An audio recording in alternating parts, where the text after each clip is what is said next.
इलाज है या नहीं है, क्योंकि इलाज तो अभी तक सर्दी जुकाम का भी नहीं है, सर्दी जुकाम की भी कोई वैक्सीन नहीं है। क्या हम उससे डरते हैं? नहीं डरते हैं। क्यों? क्योंकि ज्यादा लोग नहीं मरते हैं। तो सबसे पहले डेथ रेट कैलकुलेट करते हैं कि एग्जैक्टली कितना है। कितने टेस्ट हुए? 40 लाख टेस्ट हुए, उसमें से 2 लाख लोगों को हुआ, तो नियर अबाउट एवरेज कितनी आई? 5%। अगर यही हमने 4 करोड़ टेस्ट करे होते तो कितने डिटेक्ट हो गए होते? अब तक 20 लाख हो जाते। 40 करोड़ करे होते तो कितने हो जाते? 2 करोड़ हो जाते। टोटल अगर कर लिए होते हमने टेस्ट 130 करोड़ का, तो कितना नंबर निकल करके आ जाता? Near about 5 crore. इसका मतलब 5 करोड़ लोगों को या तो आज की डेट में है या हो चुका है। और एक और मजे की बात यह है कि कोरोना में ऐसा नहीं है कि जिसको भी होता है उन सबके सिम्टम्स आते हैं। 80% से ज्यादा जो केसेस होते हैं वो असिम्टोमेटिक होते हैं, उनमें कोई सिम्टम्स नहीं आते हैं। यानी अगर मुझे हो गया है और मैं ठीक भी हो गया हूं तो मुझे पता तक नहीं है। वो तब मुझे पता लगेगा अगर मैं अपने एक टेस्ट कराऊंगा जिसको एंटीबॉडी टेस्ट बोलते हैं, और मेरी बॉडी में एंटीबॉडीज मिलेंगी, तब मैं कह सकता हूं कि हाँ मेरे को था और वो ठीक हो गया है। तो अभी अगर हम बेसिक सी कैलकुलेशन करें तो 5 करोड़ निकल करके आ रहा है नंबर। उसमें से डेथ कितनी हुई है? 5,800। तो 5 करोड़ में से 5,800 डेथ हुई है। पहले तो इसको कैलकुलेशन को हमको ठीक करना है। डेथ को अंडर रिपोर्ट करने का कोई तरीका नहीं है, बल्कि ओवर रिपोर्ट किया जा सकता है। ओवर रिपोर्ट कैसे? फॉर एग्जांपल आपकी बॉडी में टेस्ट हुआ, आपकी बॉडी में मिला कोरोना वायरस, लेकिन आपके अंदर पहले ही बहुत सारी प्रॉब्लम्स चली रही थी, तब भी आपकी किसी ना किसी वजह से डेथ होने ही वाली थी। बट क्योंकि ये कोरोना आया आपकी बॉडी में, इस वजह से आपकी डेथ हो गई, तो ये ट्रिगर कर गया। तो ये जो 5800 का नंबर है, ये इससे कम तो हो सकता है, इससे ज्यादा होने के चांसेस बहुत कम है। बट एक बार को हम मान लेते हैं कि इतना ही है नंबर, ना कम है ना ज्यादा है, तो कितनी परसेंटेज निकल करके आई? 5 करोड़ में से अगर 5800 डेथ्स हुई हैं तो क्या परसेंटेज निकल करके आई? Near about 0.01%। ये उससे बहुत कम है जितनी डेथ्स हमारे यहां पे होती हैं रोड एक्सीडेंट की वजह से। हर साल की अगर हम एक कैलकुलेशन देखें तो 1.5 लाख से ज्यादा डेथ हो जाती है इंडिया में रोड एक्सीडेंट्स की वजह से। हर 4 मिनट में एक डेथ होती है रोड एक्सीडेंट की वजह से। और अगर अभी आप देखोगे सड़कों पे एक बहुत ही फनी चीज नजर आ रही है। 2 व्हीलर पे जा रहे हैं, मास्क सबने लगाए हुए हैं, कभी भी नोट करना इस चीज को। हेलमेट नहीं पहने हुए, हेलमेट बहुत कम लोगों ने पहने हुए हैं। इससे हमको क्या समझ आ रहा है? क्या ये समझदारी है, बेवकूफी है? क्योंकि हेलमेट ना लगाने की वजह से उनके मरने के चांसेस उससे बहुत ज्यादा है, कई गुना ज्यादा है जितना कि कोरोना से मरने के उनके चांसेस है। तो ये डर है जो चारों तरफ फैल रहा है, और मीडिया डर को और बढ़ाता चला जा रहा है। और क्योंकि सही इंफॉर्मेशन किसी के भी पास में नहीं है, या सही कैलकुलेशन किसी के पास में नहीं है, ये जो अभी हम कर रहे हैं इसको मैथमेटिकल मॉडलिंग बोलते हैं। यानी एक डेटा को देख करके एक मॉडलिंग करी जाए और फिर समझा जाए कि एक्चुअल में जो सही डेटा है वो क्या है। ये नहीं कि लिमिटेड डेटा के बेस पे हम कोई भी कंक्लूजन ड्रॉ कर लें और उसके बेस पे डरते रहें। तो अगर इसका डेथ रेट 0.01% है तो हम सब इतना डर क्यों रहे हैं? क्या कुछ और है जिससे हमको डरना चाहिए, जिससे हम नहीं डर रहे हैं, जिसके बारे में कोई बात नहीं कर रहा है, जो इससे लाख गुना ज्यादा भयानक है? मतलब कोरोना से लाख गुना ज्यादा खतरनाक कुछ है जिससे हम नहीं डर रहे हैं और इससे हम डर रहे हैं। वो क्या है जिससे हमको डरना चाहिए? अनएम्प्लॉयमेंट। अभी पीछे कुछ आर्टिकल्स आए थे न्यूज़पेपर में जहां पे एक फिगर आई थी निकल करके, I am not too sure ये फिगर कितनी सही है कितनी नहीं है, जहां पे आया था कि 13 करोड़ लोग अनएम्प्लॉयड हो गए। इस फिगर से हमको डरना चाहिए। 13 करोड़ लोग अनएम्प्लॉयड होने का मतलब हम समझते हैं कि इसका मतलब क्या है? इसका मतलब ये, अगर इकोनॉमी पॉइंट ऑफ व्यू से देखोगे, कि ये जो 13 करोड़ लोग हैं ये अपने जो खर्चे हैं वो अब बहुत ही लिमिट में कर देंगे। जिस बंदे की नौकरी चली गई है, क्या वो जाकर के मार्केट में नए कपड़े खरीदेगा? क्या अपने बच्चों के लिए खिलौने खरीदेगा? ट्रैवल एंड टूरिज्म तो भूल ही जाओ। ऐसी और हजारों इंडस्ट्रीज हैं जिनकी धज्जियां उड़ जाएंगी क्योंकि डिमांड कम हो जाएगी ओवरऑल इकोनॉमी के लेवल पे। जब डिमांड कम होगी तो क्या करना पड़ेगा इन ब्रांड्स को, इन कंपनीज को क्या करना पड़ेगा, इन मैन्युफैक्चरर्स को क्या करना पड़ेगा? अपनी सप्लाई को कम करना पड़ेगा। जितनी उन्होंने सप्लाई कम करी, अनएम्प्लॉयमेंट और बढ़ गया। कि आज जो नंबर 13 करोड़ है वो बढ़ करके कितना हो गया? 20 करोड़। यानी पूरा का पूरा लूप बन जाएगा। इस लूप को बोलते हैं रिसेशन, जो ग्लोबली ऑलरेडी रिसेशन आ चुका है। और अगर यही रिसेशन और डीप होता चला जाए तो उसको बोलते हैं डिप्रेशन, जहां से एक इकोनॉमी को बाहर आने में 5 से 10 साल लगते हैं। तो इकोनॉमी का पहले ही बुरा हाल था, प्लस इस कोरोना की वजह से और बुरा हाल हो गया है, प्लस जो रहा सहा हमारा जो अपना डर है वो सिचुएशन को और खराब करता चला जा रहा है। और इस डर को हर कोई बढ़ा रहा है, कोई भी कम करने का काम नहीं कर रहा। एक्चुअल में अगर आप मेरे स्टैंड पॉइंट से देखोगे तो डरने की कोई जरूरत ही नहीं है, क्योंकि जो डेथ रेट है वो बहुत ही कम है। तो हम डर क्यों रहे हैं? सोचो। बस इसलिए कि डेथ नहीं होनी चाहिए। अगर यही हमारा ऑब्जेक्टिव है कि डेथ नहीं होनी चाहिए, मतलब हम कहते हैं कि किसी की डेथ नहीं होनी चाहिए, तो फिर तो लॉकडाउन परमानेंट हो जाना चाहिए, सड़कों पे निकलना ही नहीं चाहिए, क्योंकि सीधा सीधा 1.5 लाख डेथ बचेंगी। 1.5 लाख लोग जो हर साल एक्सीडेंट में मरते हैं, उनको हम बचा सकते हैं ना, उनकी लाइफ बच जाएगी। परमानेंट कर दो लॉकडाउन को।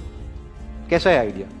ये बिल्कुल ऐसा है जैसे मैंने एक आदमी की एक कहानी सुनी थी, उसके घर में एक चूहा घुस गया, तो उस चूहे को उसने पकड़ने की बड़ी कोशिश करी, लेकिन वो चूहे को नहीं पकड़ पाया। तो एंड में उसने क्या किया, घर पे आग लगा दी, अपने घर में आग लगा दी। उसके बाद भी चूहा तो बच करके निकल गया, घर चला गया, घर जल गया। यही हालत है इसकी, कोरोना की। इस डर को हमको खत्म करना पड़ेगा, तब जाकर के इस प्रॉब्लम का एक्चुअल में सॉल्यूशन निकलेगा, जो रियल प्रॉब्लम है। और रियल प्रॉब्लम कोरोना नहीं है। रियल प्रॉब्लम क्या है? हमारी जो इकोनॉमी है। रियल प्रॉब्लम क्या है? अनएम्प्लॉयमेंट।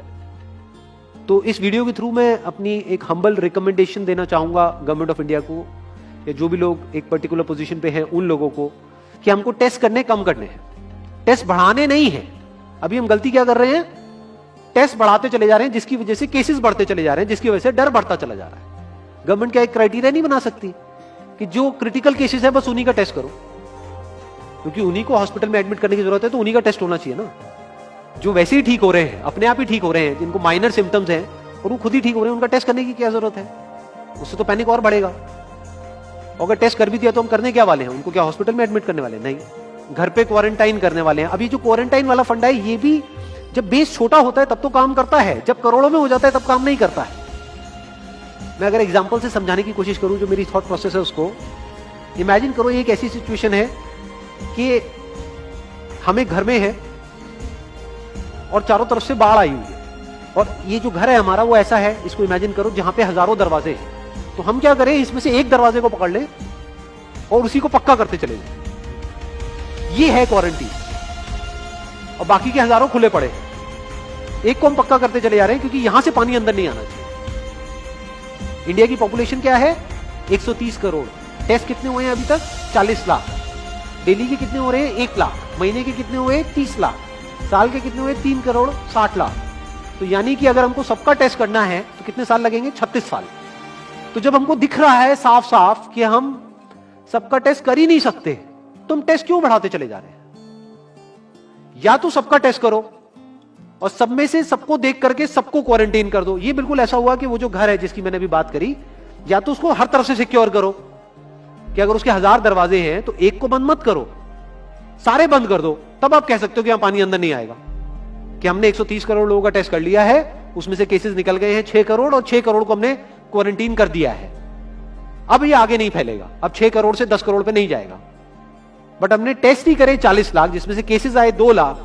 अगर इन 2 लाख को हमने क्वारंटीन कर भी दिया तो बाकी करोड़ों लोग तो बाहर घूम रहे हैं ना, तो उससे होगा क्या? तो अब हमको समझ जाना चाहिए कि इसको रोकने का कोई तरीका नहीं है। तो अब इसका प्रैक्टिकल सॉल्यूशन क्या है? गवर्नमेंट की तरफ से हमको सिर्फ ये इंफॉर्मेशन चाहिए कि भैया अभी कितने बेड्स ऑक्यूपाइड हैं आपके स्टेट में, और अभी कितने और आपने अरेंजमेंट कर रखा है, और कितने और कर सकते हो। अब वो बेड चाहे किसी हॉस्पिटल में हो, चाहे किसी होटल में हो। और प्लस ये इंफॉर्मेशन क्यों नहीं जा रही लोगों के पास में कि इतना डरने की जरूरत नहीं है जितना आप डर रहे हो। हाँ ठीक है, प्रिकॉशंस लो, सेफ्टी मेजर्स लो, सोशल डिस्टेंसिंग को मेंटेन करो, लेकिन इतना डरने की जरूरत नहीं है जितना आप लोग डर गए हो, क्योंकि डेथ रेट कम है। ये इंफॉर्मेशन जानी चाहिए अब लोगों के पास में, वक्त आ चुका है। अगर ये नहीं गई तो प्रॉब्लम सॉल्व नहीं होने वाली इकोनॉमी के लेवल पे। कॉन्फिडेंस खत्म हो चुका है, रियलिटी को हमको पहले समझना होगा। अभी प्रॉब्लम क्या हो रही है? हम कह रहे हैं कि हाँ कंस्ट्रक्शन एक्टिविटीज अलाउड है। गवर्नमेंट को क्या लग रहा है? अलाउड बोल करके सारी प्रॉब्लम सॉल्व हो जाएगी। अलाउड तो हो गई, बट मेरे जो फ्रेंड्स हैं जो कंस्ट्रक्शन इंडस्ट्री में हैं, वो बता रहे हैं कि लेबर ही नहीं है, लेबर सारी अपने गांव चली गई है। तो अब कौन कंस्ट्रक्शन करेगा वहां पे? अब ये लेबर चली तो गई है, इसको वापस कैसे बुलाओगे? मीडिया में अगर रोज ये दिखेगा कि केसेस बढ़ रहे हैं, केसेस बढ़ रहे हैं, केसेस बढ़ रहे हैं, वापस आएंगे वो लोग? 1 से लाख नहीं आएंगे। तो उनको मीडिया में क्या दिखना चाहिए, न्यूज में क्या दिखना चाहिए? कि अब ये प्रॉब्लम सॉल्व हो रही है। तो लोगों के अंदर का डर निकलना चाहिए। यानी जो भी मैंने अभी तक कहा, अगर मैं उसको सम अप करूं तो वो क्या है प्रैक्टिकली, अगर पॉइंटर्स में सॉल्यूशन देखा जाए। नंबर 1 मोस्ट इंपॉर्टेंट, टेस्ट धीरे धीरे हमको कम करने हैं, बढ़ाने नहीं है। दिन के 1 लाख टेस्ट हो रहे हैं, मैं ये नहीं कह रहा कि एकदम से 10,000 कर दो, 1 लाख के 90,000 कर दो, एटलीस्ट बढ़ाओ मत। समझ गए? 1 लाख के 1.5 लाख टेस्ट मत करो दिन के, 2 लाख मत करो, क्योंकि तब भी 36 साल लगेंगे पूरा करने में। अगर आपने स्पीड डबल भी कर दी तब भी 18 साल लगेंगे। 18 साल तक तो पता नहीं ये बीमारी कहां होगी, किसी को याद तक नहीं होगा। तो करना क्या है गवर्नमेंट को, अगर थोड़ा सा सेंसिबली चले कि टेस्ट को धीरे धीरे कम करते चले जाओ, यानी 1 लाख से 90,000 कर दो, फिर कुछ दिन बाद 80,000 कर दो, फिर 70,000 कर दो। इसकी वजह से क्या होगा, मीडिया में केसेस कम होते हुए दिखेंगे, अखबारों में केसेस कम होते हुए दिखेंगे, हर जगह पे जहां पे अभी आ रहा है कि अभी तक की सबसे बड़ी फिगर, आज तक के सबसे ज्यादा केसेस, वो सब धीरे धीरे कम हो जाएंगे। कम मीडिया में पैनिक फैलेगा, कम पैनिक फैलेगा लोगों में, धीरे धीरे लोग बाहर निकलना शुरू होंगे, जो अभी नीड ऑफ द आवर है। धीरे धीरे लोग बाहर निकलेंगे, धीरे धीरे डिमांड बढ़ेगी, धीरे धीरे लोगों में कॉन्फिडेंस आएगा, धीरे धीरे लोग जो गांव चले गए हैं वो वापस आएंगे। एक्चुअल में काम शुरू होगा, ऑन पेपर नहीं कि काम शुरू हो गया है, एक्चुअल में लोगों का काम शुरू होगा, लोगों का काम शुरू होगा, इकोनॉमी शुरू होगी। बिल्कुल ऐसा है जैसे 2 महीने के लिए आप किसी गाड़ी को बंद करके कहीं पे रख दोगे रात में, तो क्या होगा, बैटरी डाउन हो जाएगी, उसको क्या करना पड़ेगा, उसको धक्का मारना पड़ेगा। तो अभी उस धक्के की जरूरत है, जंप स्टार्ट की जरूरत है। अब जो टाइम है वो डरने का नहीं है, इस डर को खत्म करने का है, क्योंकि कोरोना ने जितने लोगों को नहीं मारा, ये डर मारने वाला है असली। तो अब इस डर को खत्म करने का टाइम आ गया है। अब हम सबको मिलकर के दिमाग ये लगाना है, ये नहीं कि डर को कैसे बढ़ाएं, बल्कि दिमाग ये लगाना है कि डर को कैसे कम करें या खत्म करें, और लोगों के कॉन्फिडेंस को कैसे वापस से लेकर के आए।